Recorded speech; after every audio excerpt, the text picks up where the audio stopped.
সবাইকে শুভ অপরাহ্ন। বাংলাদেশ ক্রিকেট বোর্ডের পক্ষ থেকে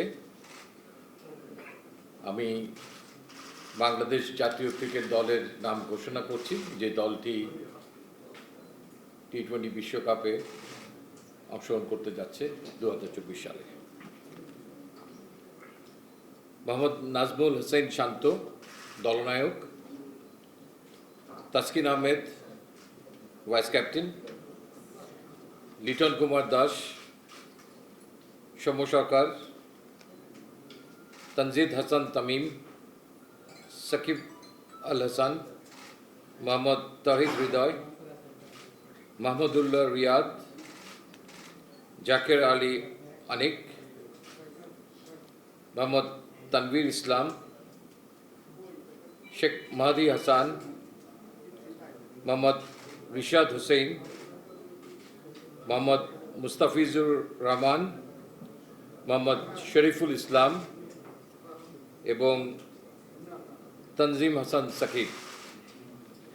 এই দলটির সঙ্গে ট্রাভেলিং রিজার্ভ হিসেবে দুজন খেলোয়াড় যাচ্ছেন। তারা হচ্ছেন হাসান মাহমুদ এবং আফিফ হোসেন ধ্রুব। এবং উল্লেখ্য যে বিশ্বকাপের আগে ইউএসের সঙ্গে আমাদের 3টি টি-20 ম্যাচের সিরিজ আছে, সেখানে এই দলের সঙ্গে সংযুক্ত দুজন ট্রাভেলিং রিজার্ভও সেখানে অংশগ্রহণ করবে। আমাদের দেশে ক্রিকেটের একটা বিশাল উন্মাদনা আছে।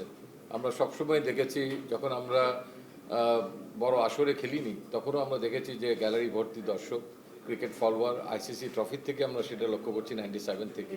সেটা একটা বিশাল উন্মাদনাটা এখন আরও অনেক ব্যাপকভাবে ডালাপালা মেরেছে। সো দ্যাট সেই আলোকে হয়তো দলনায়ক বুঝতে পেরেছেন এবং সবাইকে এই ব্যাখ্যাটাই দিতে চেয়েছেন যে অতিরিক্ত এক্সপেকটেশন যেন না থাকে। টি-20 ক্রিকেটে এখন আমরা ঠিক সেই পর্যায়ে চলে যাইনি যে আপনি সেমিফাইনাল স্টেজে আপনাকে দলটাকে ধরে নিয়ে নিতে পারবেন, যে কোনো কিছুই হতে পারে। তো আমার মনে হয় তিনি যেটা বলতে চেয়েছেন যে ফেজ বাই ফেজ আগানোর জন্য প্রথম ধাপ, দেন যদি দ্বিতীয় ধাপে যাওয়া যায়, দেন দেশ সেখানে যেন একটা ভালো প্রতিদ্বন্দ্বিতা গড়ে তুলতে পারে। মানে বাস্তব শক্তির আলোকে নিরিখে হয়তো তিনি এই কথাটা বলার চেষ্টা করেছেন। এটা একটা গ্লোবাল টুর্নামেন্ট। এর আগে তো আমি কোনো দল ঘোষণা করতে আসিনি। এটা বিসিবির সিদ্ধান্ত। বাংলাদেশ ক্রিকেট বোর্ড থেকে আমাদেরকে অবহিত করা হয়েছে যে তারা ক্যাপ্টেন এবং ভাইস ক্যাপ্টেন হিসাবে তাসকিন আহমেদকে নির্বাচিত করেছেন। এলো খবরের কাগজ, নিখাত, নির্ভীক, নিরপেক্ষ।